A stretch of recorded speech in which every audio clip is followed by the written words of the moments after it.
let's talk about crawl budget. We've talked a lot about content, and I think content is great, but Paul pointed out SEO and content for a reason, because for me, there's one thing that matters before all things as it relates to how sites get indexed.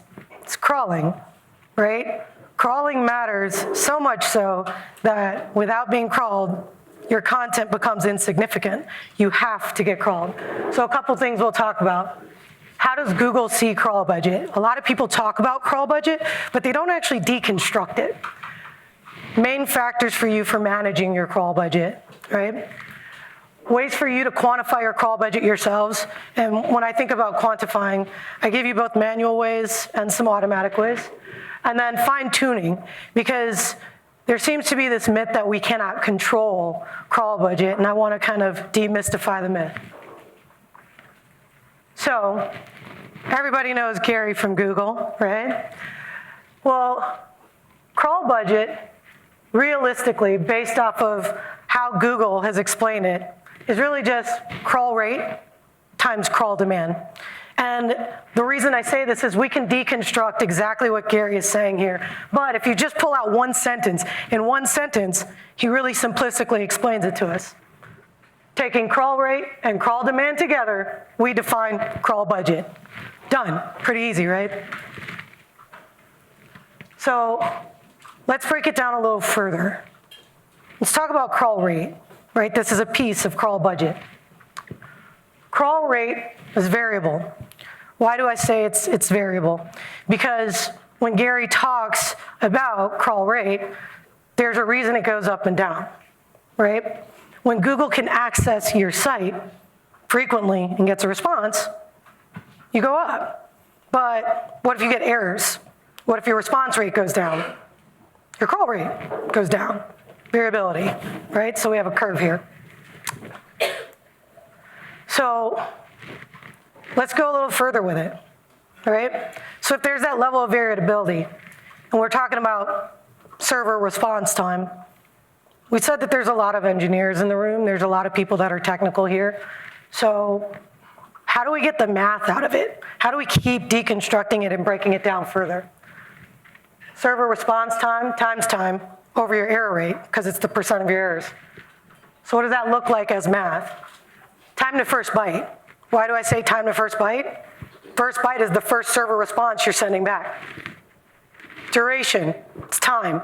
Everybody knows that time comes in different types. We got milliseconds, we got seconds, we got, I think what Martin said earlier, we're not gonna wait a whole day for you, but that's still just a duration of time. So it doesn't matter how you do the math around that time, it's just duration. Then the percent of server errors that you send back. So now we have a math premise for just crawl rate. So crawl demand is another piece of what we talked about with crawl budget, okay? So let's deconstruct this as well, because we want to get to a place where everything is simplified into a mathematical equation. That's how we can understand what's happening. Everybody who's been on stage today has shown you some form of math, some methodology. Well, we should be able to do the same with everything that we're covering. So why do I say popularity times freshness? Well, one, Gary said popularity, so I'm stealing that from him. But freshness, okay? When you read into what's being said here, they talk about the staleness of a page. Staleness just means not fresh, right? So let's break it down even further. How do we define popularity? Click-through rate. It's an accessible metric that we know if people click on you more, right, you're more popular. Crux has just explained a lot of that for us. So, easy way for us to define a metric for some pieces of our calculation. Back to staleness, right? Well, why do I call staleness freshness? We've all talked about content and content freshness. We talk about it being evergreen. So why would we worry about if it's stale or not? Let's focus on the freshness. Freshness is a factor, and it's something that we can think about from time. time, again. So what do I think crawl budget ends up looking like then? Well, let's break it down a little bit. We talked about the time to first byte being part of the rate, right? Well, average time to first byte would give you an average of every single page you've got, because I don't want you to look at crawl budget in isolation. It's the whole site. Then we times that times the duration. We talked about the time frame and our server error, right? So we've got our rate. Now we look at our popularity, so we multiply that by click-through rate, an accessible number from GSC. And then our average time before our updates. So that, to me, freshness, right? It's a way for you to break down freshness into math. All right, so then if we take all of that and we really want to break it down, I don't want you to have to worry about doing the math right here. What I want you to worry about is what are the main factors in this math that you can influence as SEOs? How can you work with your engineers to improve things? Well, everybody talks about page speed. We talk about all these different elements of what impacts search. But we don't ever break it down and give people, here's the one metric that I need for you to factor in and do for me. So let's break it down into the factors. You have time to first byte. Engineers know how to work on that. You can give them a goal for time to first byte. You can compare that to your competitors. Server error rate. Do you guys have any engineers who love errors on the site? I don't. My engineering team hates that. And it's something that we as SEOs monitor all the time. But are we sharing that data with our engineering teams? Click-through rate. It's click-through rate, right? We're optimizing content, titles, metadata all the time. So we know it's a measurable control, and that's something we can help with. Then freshness. Not everybody has a content SEO, right? Sometimes you're working with your content marketing team. At G2, we have a research team. So that's an entirely separate group from my team that writes content. So how do I enable them? I empower them to understand freshness and how they can contribute to helping me with these factors in this math. So let's talk about how you quantify crawl budget for yourselves, because we have a lot of great sponsors here today. So I'm going to talk a little bit about them. It wasn't on purpose, I didn't know. But I'm also going to give you some manual ways, because as you've seen from the different people who have come up here, we're not just talking about enterprise level websites. Sometimes you got to get scrappy. Sometimes you have to do it manually. We have to do that all the time. So I want to make sure everybody has the ability to do this. So I'm going to say something that may be a little controversial, but there's an old school way that we all used to do this. How many people in the room used to go into GSC, look at the chart, and look at how many times you're getting crawled and be like, there's no numbers there, but I see it going up, right? Some of us even thought we were really cool and tried to extract the HTML from it, get the indexation number that would come up there, and quantify it ourselves. That doesn't work anymore. One, Google doesn't share that with us, right? We're deprecating it. But two, you can do it a better way with access to information you have today. So step one, how many pages do you have that you want crawled? What are your actual pages? We all know about duplicate content. We've talked about things like that. How many of you have access to that information? Make sure you know it. Two, figure out what Google is crawling. We've talked about getting the crawl logs. Log access is really important as an SEO. If you don't have access to your log files, you don't have access to how Google's actually crawling your website. You don't know when the information becomes pertinent. You don't know when the cache, because Martin was up here earlier, constant aggressive caching. But how do you know when the cache gets refreshed after they crawl you if you can't see that they crawled? Okay? How many are there, and with what frequency are they crawled? Your URLs, right? It helps you understand the value of the pages, not just for yourself, but from Google's perspective. Do you think it crawls more pages more frequently because it doesn't find them valuable? No. And then segment your data by type. We spend all this time as SEOs structuring our site, crafting our URLs into perfection. But then we don't always use that structure to inform how we think about our crawl budget, because sometimes that structure could be harming you. We talked about pagination earlier. There's not a piece of access point to a certain segment in your site. You don't know that it's harming you, but it could be eating up your crawl budget too. So what are your money pages? Because we talked about getting all your pages, but who cares about all your pages? Let's be honest, right? When we talked about measurement and analytics and SEO, one of the first things you heard, tie it to the money. We're SEOs, we drive traffic, but at the end of the day, if that traffic doesn't evolve the brand and help the brand create more dollars, it really just doesn't matter. So focus on the pages that matter to the business the most. Once you group your pages by type and template, you'll know which parts of them have the most money opportunity, right? Which ones are our savory pages that we really want to focus in on?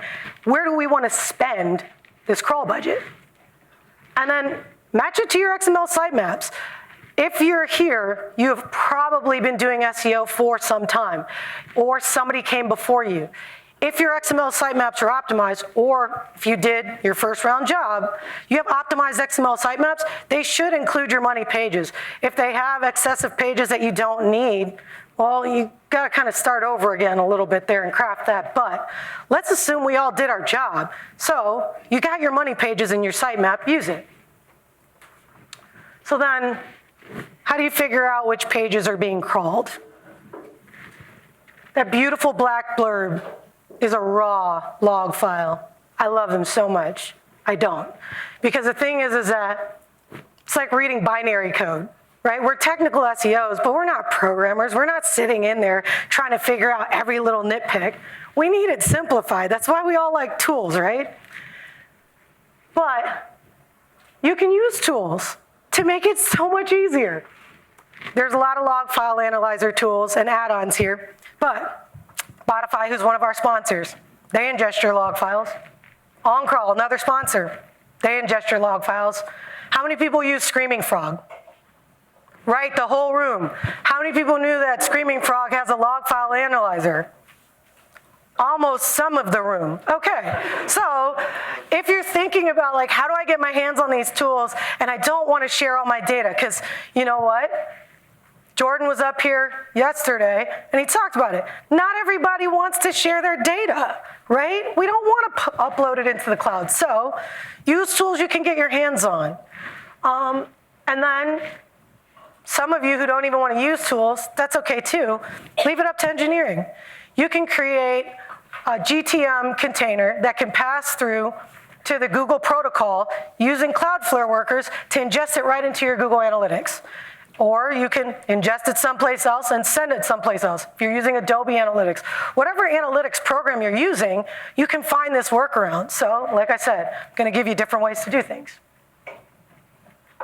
So now step 3, right? Number of crawled pages and frequency. We just talked about this.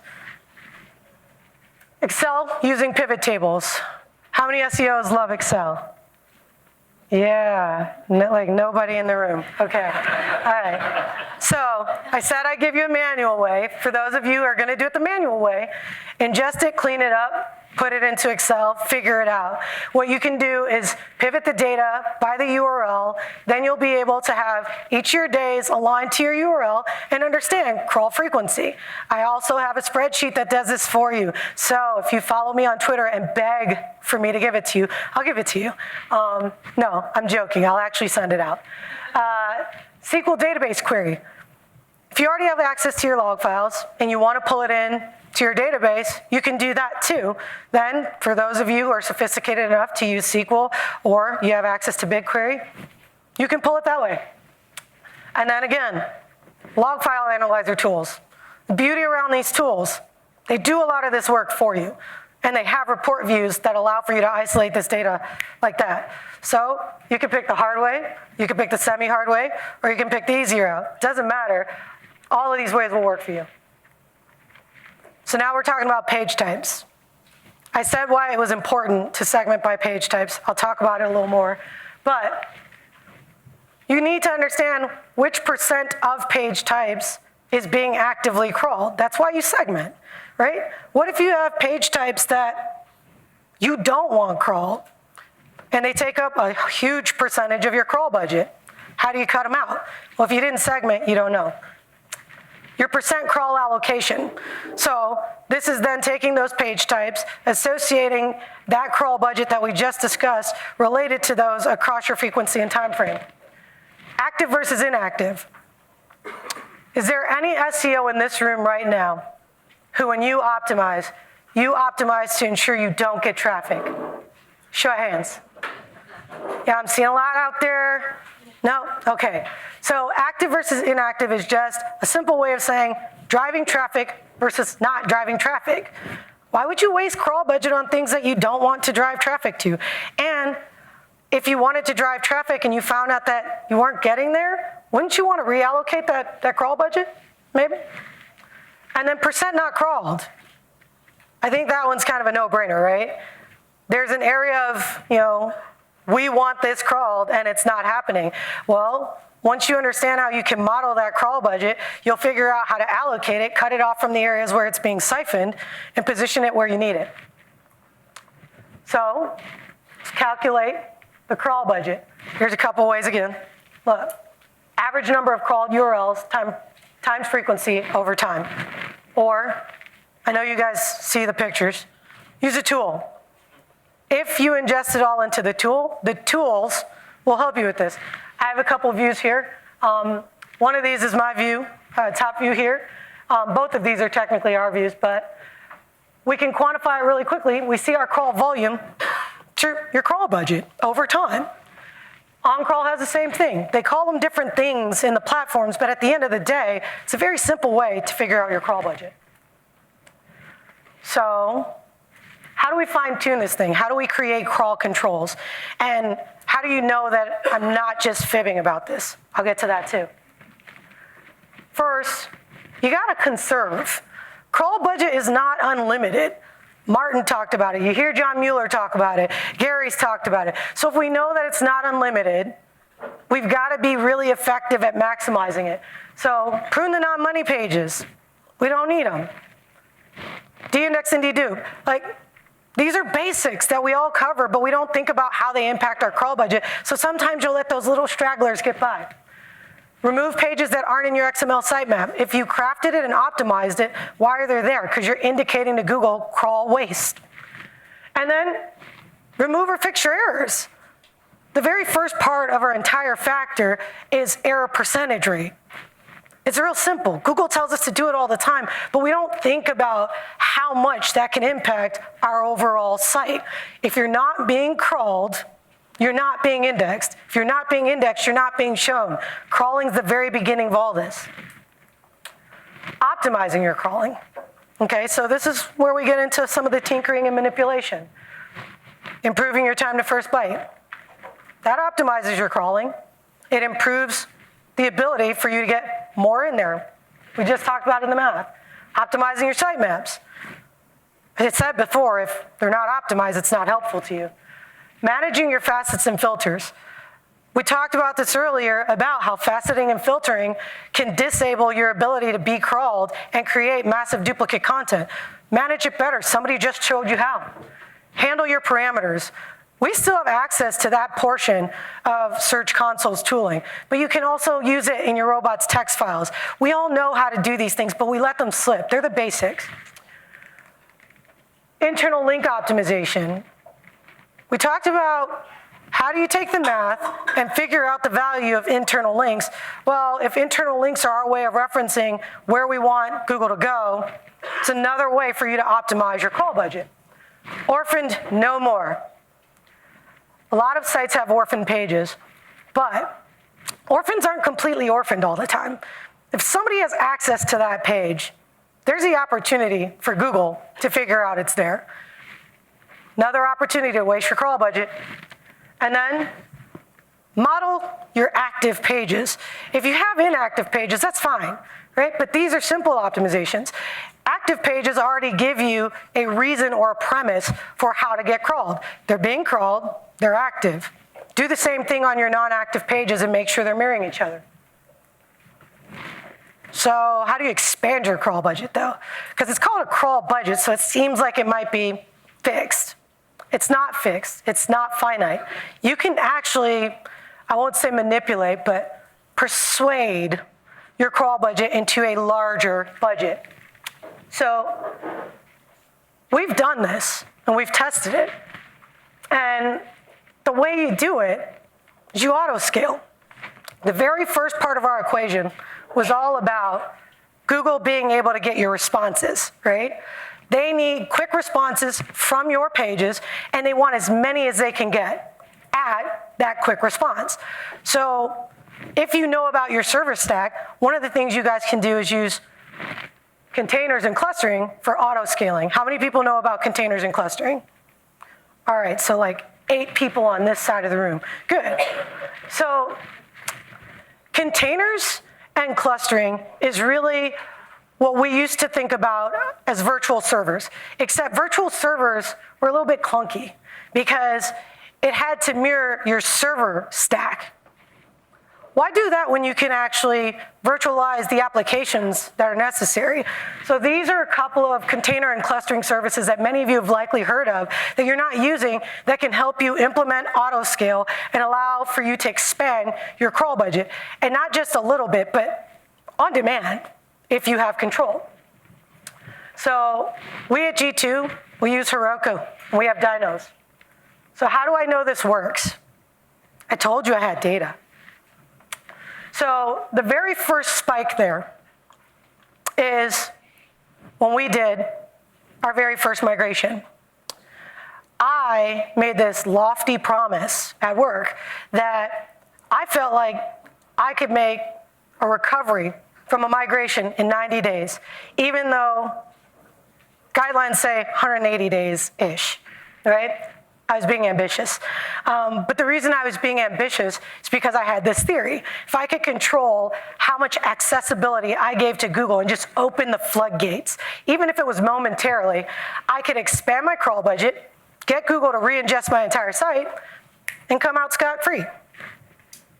Well, that's what I did. So the first spike is the first time I did that. And then I got to thinking, if I say this in front of a bunch of SEOs, they're gonna criticize me because I need more than one data point. So after we did a full rebrand migration, which is the first spike, a couple months later, I decided to do a content migration to see if I could do it again. And look at the second spike. Equal, right? I found a way to double my crawl budget, okay? So what do you wanna think about when you leave here? Well, remember a couple things. Google has limited resources, right? But we impose some of those limitations. We have controls around it. There are only a few factors you really have to be concerned about if you want to be able to manage, optimize, and control your crawl budget. Time to first byte, work with your engineers. Server response rate and error rate, work with your engineers. Click-through rate, work on yourselves. We can do these things. Freshness, work with all your content teams. That's what we've been talking about here. So you can quantify your budget, you can do it manually, you can do it automatically, but no matter what, conserve, optimize, and expand when you need to. And if you need to expand indefinitely, do it. Thanks.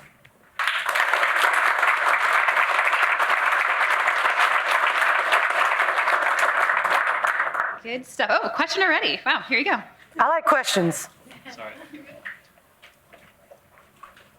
How do you know it wasn't, so when you do a migration, Google, you know, we call it waking the dragon or whatever, like they'll open the floodgates themselves. So the 2 spikes you showed there were 2 migrations, one platform, one content.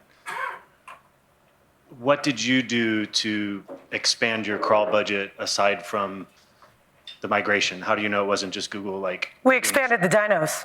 So those 2 spikes, our pre-spike is when we didn't spin up dynos. So we were using our regular stack and the rate of which we already had our standard dynos. And I talked to my engineering team and I said, hey, this is what's happening in terms of how frequently we're getting crawled. Do you think I can maximize that and increase a way for us to open the floodgates further? And they said, why don't we auto scale? We can spin up more dynos. And I was like, okay, do that. And then they said, well, when do you want us to do it? Because it can be kind of costly. And I was like, well, how much does it cost, right? Like, give me a cost weight benefit. And what we decided was that a 1 week period would allow for us to AKA open the floodgates. So these are double the dynos for that 1 week that you saw the spike. I can actually go back there. So yeah. So we doubled dynos right at the start point where you see the drop. I turned off the robots file. I opened it up on one end, and then we double spun up our dynos and opened it up on the other end. So we gave Google everything. And then we did it again. So that's why you see the big drop in our numbers is we closed off the dynos and we re-optimized our robots. And look what happened. It dropped way down. Then we went right back to doing it again. Awesome. Any more questions? What's the spike in the middle? Oh, I didn't do that. That was an accidental rollback we had. So we had put something in place, we did a rollback, they copied what I told them to do, spun up more dynos, and voila. It actually helped us, but I didn't know that that is what happened at the time. Awesome. All right, one more question. This will be our last question for Jory. Hit me with it, Tom. Kind of banding off the last question. This is my first time hearing about auto scaling, but I immediately understand why it's so awesome. Can you, how would I start this conversation? I don't really have the language to have that conversation with engineering. Mm-hmm. So I'm very close with them, but I just don't know what I would bring to the table initially, if they would want some metrics, or if I just say, oh, I saw Jory talk, and they go, I don't know who she is. You have them call me, She said you should do it, so do it. So one of the things I did when I built this case was we wanted to talk about time frame and value. So when you're positioning anything, right, there's got to be a cost benefit and a weight analysis here. My big goal was the 90 days. And so understanding how much load we got from crawlers using our log analyzer files allowed for me to petition with our engineers, if this is where we know we are, and this is where we're kneecapping Google essentially, and we know that we see spikes happen, but we don't know why, is there anything you can do with me in a timely way to allow for me to scale and open things up? And that's what opened the conversation, because honestly, I didn't know about auto scaling. I asked them, how do we handle when Google tries to crash our website and we do something like a review campaign? For many of you who don't know who G2 is, we manage B2B software. We're a marketplace. And many of the SaaS products here live on our site. And we get huge spikes when companies are branding, doing things like that. And so I said, how do we handle that today? And what your engineers will come back with you are things that factor into how they manage load. Once you get the load conversation going, that's where you can start asking them, well, how do we scale that on a regular basis? Because you may not have a stack where this applies, to be perfectly honest with you. If you do have a stack where this applies, again, that's one of the reasons I gave you these services. Bring these services up and say, do we have anything like Heroku or Dynos? How are we managing all of this load?